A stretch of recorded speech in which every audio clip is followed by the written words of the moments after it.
Mr. Leader, the Senate is obviously still negotiating the supplemental package, which would include border funding in Ukraine and Israel. But Speaker Johnson seems to be not interested in whatever they deliver before the text is even revealed. This despite the fact that there does appear to be enough both Republicans and Democrats to pass the legislation if it were to make it to the House.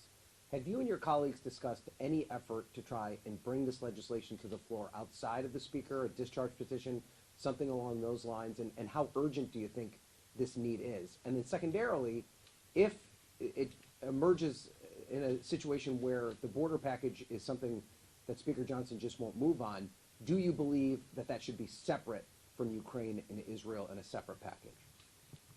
Well, there are 3 steps to this process. First, we need to evaluate what comes out of the Senate, if indeed an agreement is reached, have a family discussion about the best way to proceed if there is legislation before us sent over from the United States Senate, and third, enter into a course of action designed to make sure we are delivering real results and solving problems for the American people, as opposed to playing partisan political games.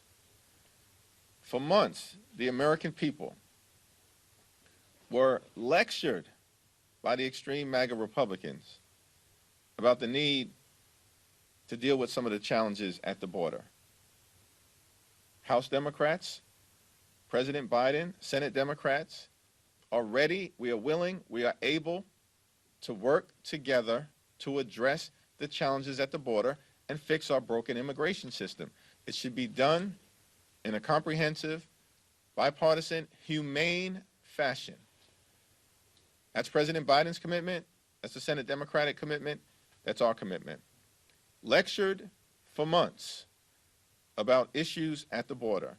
National security funding held up by extreme MAGA Republicans who tied funding for Ukraine, and that's a war that's all about democracy and freedom on the one hand, autocracy and tyranny on the other.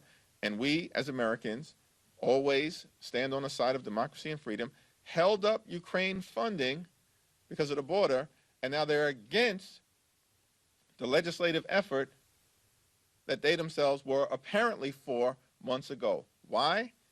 Because the extreme MAGA Republicans who have taken over the Republican Party are not concerned with solving problems.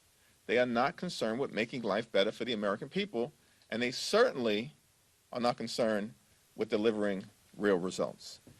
And that's a shame. It's a shame. Would you be open to separating them, though, sir, if it comes to that? It's a conversation that we'll have to have as part of a family discussion, and we'll cross that bridge when we get to it. Thank you.